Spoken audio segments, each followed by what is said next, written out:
3D platformers are one of, if not my favorite, gaming genre. Exploring huge, colorful worlds, just collecting whatever the story tells you to collect, and having a lot of fine-tuned control of your character while doing so? Oh, it's pretty awesome. And the Nintendo 64 is known for having some of the best of the best. Banjo-Kazooie, Rayman 2, Conker's Bad Fur Day, if you even want to call that one a platformer. And of course, Super Mario 64, the game that kickstarted the whole third dimension revolution. And that's all fine and good, but when you really dive deep into a console's library and you look for platformers, you see that there are a ton of games that make you wonder, do people even know that these games exist? So I have taken it upon myself to play through some hidden, I don't want to say gems necessarily, but definitely hidden platformers that you may or may not have heard of, but people certainly don't talk about.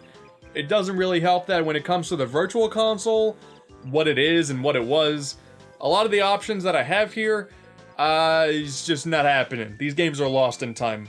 So I've went ahead and pulled out 3 N64 games that I really couldn't see myself making a solo dedicated episode on, and I think you'll see why in just a bit, but let's get this adventure started, shall we?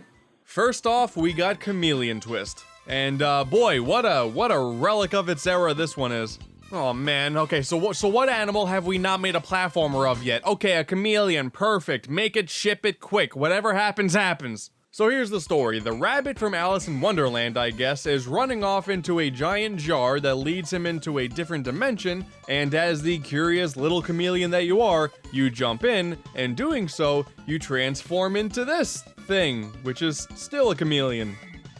Boy, I certainly like a good narrative in my platformers. There are actually 4 different chameleons that you can choose to play as, but I had to go with Fred. I think he speaks to me on a personal level. Chameleon Twist is a pretty basic linear 3D platformer that utilizes one main mechanic, the chameleon's incredibly long tongue. With it, you can slurp up a bunch of enemies and then spit them back out, latch onto different rods to get you to new platforms, or spin around them for some extra challenge, and even get to perform a pole vault. And honestly, that kinda covers the whole game. The adventure has you travel through 6 different lands. Oh hey, look at that! Antland. That's where I live. Each one, of course, has a different aesthetic, but really, if you play one, you've kinda played through them all. In all of them, you go through a series of different rooms, each one offering some sort of platforming or enemy challenge, and then there are these special crowns that can be found if you want to be a true completionist. And yeah, that's it. Bomb! Hell yeah, dude. Alright, I just gotta nudge my way off this platform ever so slightly, and that crown is my— okay, cool. So while the game is pretty repetitive, it doesn't overstay its welcome. It honestly takes only about 2 hours to complete, and in that time frame, it manages to stay pretty enjoyable the entire way. The bosses in particular are really satisfying. You just gotta find a weak point and then absorb as many items in your mouth as you can and give yourself some nice big old chubby cheeks. It's kinda cute despite the polygons. And then you just keep attacking until you win. It actually really works. You do that 6 times, and then the credits just kind of appear out of nowhere. And yeah, that's Chameleon Twist. There was really no way I was gonna get a full episode out of this game.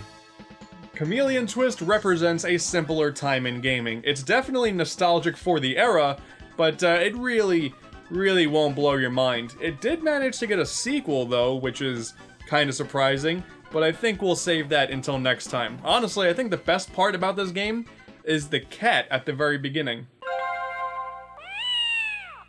Yep, definitely that part. Oh yeah, here we go. Now we're getting into some more of the classic stuff out there. Mischiefmakers. It's weird. I know I'm talking about this game in the context of it being forgotten, but it's kind of not. People know of Mischiefmakers, but they kind of know nothing about it. I never see anyone talking about it, so it may not be forgotten, but it's definitely ignored. And that's a shame. In short, well, Treasure made this game, so you should kind of play Mischiefmakers for that alone. The story is pretty basic. This professor has been kidnapped by these alien creatures, And as the professor's creation, you, the robotic maid, Marina, goes out to save him. And while exploring the planet of Clancer, you actually find out that not all of these creatures are bad. Don't associate us with those guys, we're also suffering because of them. Did the game just have some sort of social commentary? This got too real. So the basic idea is to save the day, you just grab on to anything that you can, and you shake the crap out of them. Shake, shake. It's a lot more satisfying than you may think. What's really weird about the game is the structure is super confusing. You are presented a pretty basic level map, but you have absolutely no idea what a level is going to have you do until you get there. So there's a lot of ball shaking that goes on. That's a pretty common thread, but then you could capture some alien kids because they ran away from their parents. There's like a little tricycle thing that you can ride. That's kind of neat. You outrun exploding platforms, and that's all that level is. Typically, when the game tosses a new idea at you, the level that's associated with that idea is pretty short, and then there's a good chance you will not see that mechanic again, while some other levels task you with exploring, making those levels a lot longer.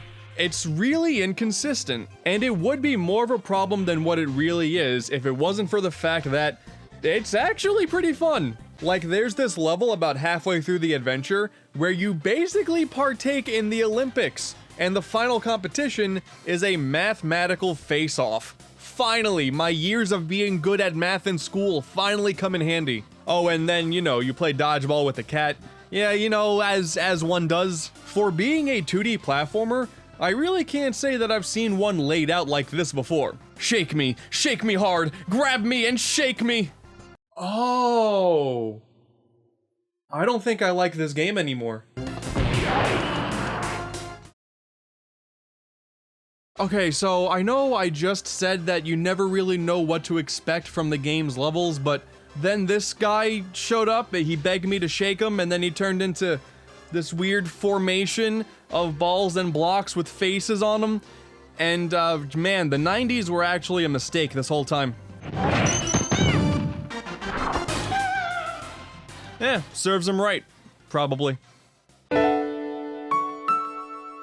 But ultimately, the biggest problem that I have with Mischiefmakers is it does kinda do a pretty poor job of introducing some gameplay mechanics, as well as sometimes not really pointing you in the right direction. In some of the exploration levels, it was actually kinda frustrating because I just didn't know where to go. And then some of the mechanics that just pop up out of nowhere are really cumbersome. Like, there's this pot idea where you get to hold it and then toss items into it, and then depending on what items are in the first few slots, you can then combine them together. And the game is like, oh, you never know what you're gonna get, keep trying out combinations. But it is used so rarely and for such small contextual puzzles that it ended up being pretty annoying to use whenever it did pop up. The bosses can be pretty confusing at times too, often hitting me when I definitely feel like I pressed the grab button at the appropriate time. It also really doesn't help that there's actually a bit of a delay from pushing the throw button in midair to when she actually does it. The game has a lot going for it, and I'm sure that's why it's so highly regarded. But honestly, it turned out to be a little bit too frustrating and random for its own good, in my opinion. Oh my god, what is that? Ah yes, it's the one mission where you're escaping from danger on an ostrich. It's my favorite part of any game, to be honest. It's like Mario 2, right? Yeah, it's just a big ol' Mario 2 ripoff. But at the very least, there is some replay value. Every level has a gold gem hidden to find, sometimes in pretty arbitrary ways. I don't know how anyone back in the day would have been able to get these without looking at a guide, but yeah, they're certainly hidden, alright. Each boss can give you one too, but you gotta beat them perfectly without taking any damage. And I quickly realized, after like a half hour of trying to beat this dragon thing without getting hit, yeah, that's where I gave up. It does not seem possible. That or I suck. Again, that's very easily a possibility. The game does end off pretty strong though, I'll give it that.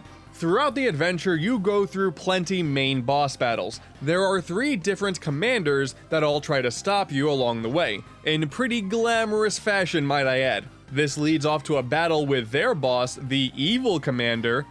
It's a clever name. And then that leads off into the final battle where all 3 of the previous commanders combine together with their vehicles in a final fight that admittedly is pretty cool. The bosses in this game can range from being super easy or pretty frustrating, except for this final boss, which is actually kind of perfect. And then there's the ending, which is it counts down a timer with the number of how many gold gems you've collected to that point. And since I didn't get them all, eventually the ending just stops when it hits 0. If I got more, though, the ending would actually still continue, and the only way to get 100% is to get the final gem, which you get by getting all the previous gems in the ending. It's weird. It's a very, very weird ending. I will say, though, everything else I've set aside, the main theme is jammin'. Mischiefmakers is a game that I certainly like the idea of, but in execution, I feel like it's just a little bit too random and frustrating for me. I don't have the nostalgia that I'm sure a lot of you guys do out there, so sorry to disappoint you. That's just how I see things. I definitely could see why people want a sequel, though. That would be awesome. That alien transformation still haunts my dreams. Last up here today, we have Tonic Trouble. Already, I'm feeling a little weird about this. Just what exactly am I looking at here? What is this weird Rayman knockoff looking thing? Actually, it turns out that this game was in fact created by the creator of Rayman, Michel Ancel. Okay, alright, you know, I'm a little more interested now. In this game, you play as the space janitor, Ed, who drops a can of weird drink to Earth, which ends up transforming everything into evil versions of themselves. And now, the new person in charge, Grog, has to be stopped. This game's gonna try to pull a message of don't litter the environment, isn't it? And then, like, after that cutscene, it cuts to a PowerPoint presentation of the rest of the story? What? Wow, talk about cutting costs. I cannot think of a single other game off the top of my head that just gave up its storytelling halfway through the first cutscene. It's pretty impressive, I'm not gonna lie. The first thing you do is a slide mission as well. Man, what a bizarre opening.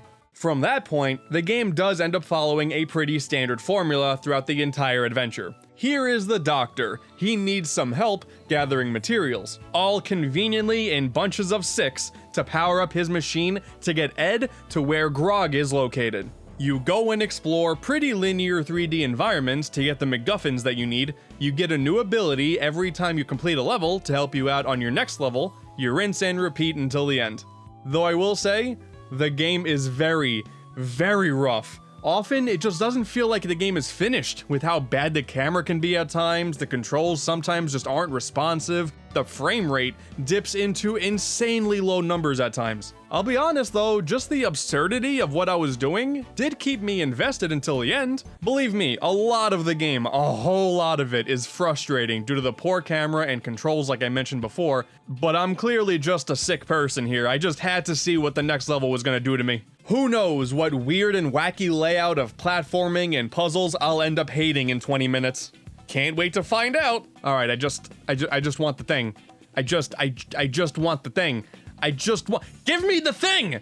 All right, fine. You know what? I didn't even want it in the first place. Like, okay, a common mechanic throughout the game is like you'll occasionally stumble upon these popcorn machines that, and I'm really not lying here, are branded Newman's Own. Of all the brands that you could partner with, you choose them? Oh yeah. Super Ed. And then that happens. Dude, just what the hell was going on in the 90s? I get it, a lot of you guys miss it, myself included, but let's be real here. A lot of you guys who were part of it, you were out of your minds. Alright man, you against me with my dart gun, obviously I'm gonna win. That man exploded. I kinda have a sneaking suspicion here that the developers really had no idea on how to make this adventure make sense. Like, you collect 10 thermometers to increase your maximum life, For some random reason, they probably thought that was funny, but then you also collect bits of mercury, the stuff that's found within thermometers, to heal up. So I guess it ends up making sense. And honestly, while I did kind of enjoy myself here, the game is certainly not pleasant at all to look at. You're kind of just surrounded by caves and metal for the entire way through, just with different colors. You're also expected to collect a majority of these swirly little things too. Oh, they're called antidotes, by the way. I don't know why either. And the only way to do so is with that good old-fashioned backtracking. Oh, talk about having the cherry on top. By collecting enough of them, you then get access to the final item that you need to take on Grog. You then get slingshot into orbit, cause at this point, sure, I'll take it. And after one final level, you battle Grog and his robotic creation. And oh my god, it's mainly flying with these terrible controls. They just had to ruin the final boss, didn't they? After far too much time dealing with that torment, Grog disintegrates? The world goes back to normal, Ed celebrates, and the doc's daughter congratulates you. From now on, we'll take more care of our environment. Oh my god, they actually did it. I am honestly a bit stunned on how poor this game is, considering how good Rayman 2 is. Rayman would go on to be one of the best games on that console, while Tonic Trouble deservedly went on to be forgotten. It's probably where it belongs. At the very least, it does have an interesting spot in the console's history. It just makes Rayman 2 look that much better. At the end of the day here, despite these games being forgotten, they still do all represent a part of gaming history. This was a time where 3D platformers were so prevalent, but people only were interested in the cream of the crop. All of these other games came out to try to get to that success, but barely any of them did. These adventures created brand new worlds, characters, and stories, but I doubt that we'll see companies return to them anytime soon. And really now, in the context of a gaming world where everyone wanted to be 3D, it's amazing that Mischiefmakers exists. All this hype around games adding a Z-axis to the X and Y axis for you to play through, and this game goes 2D? It's no wonder this game got lost in the shuffle. I know I just ended up picking 3 games that I wasn't a huge fan of, but here's the thing. Realistically, the quality of these games don't really matter. If you're a fan of the N64 and a fan of platformers, you have 3 more games to check out here. It doesn't matter if they're good or bad, because at the end of the day, these are games that represent this console and that generation. While I didn't enjoy Tonic Trouble, I definitely don't regret playing it. But that's only 3 games now. I'm only scratching the surface of what forgotten platformers are out there. But there is one game that I did want to check out that I think I could go a little bit more in depth with. I know you guys are going to be asking for it anyway, so tune in next time. We have a glove game. The 90s were weird.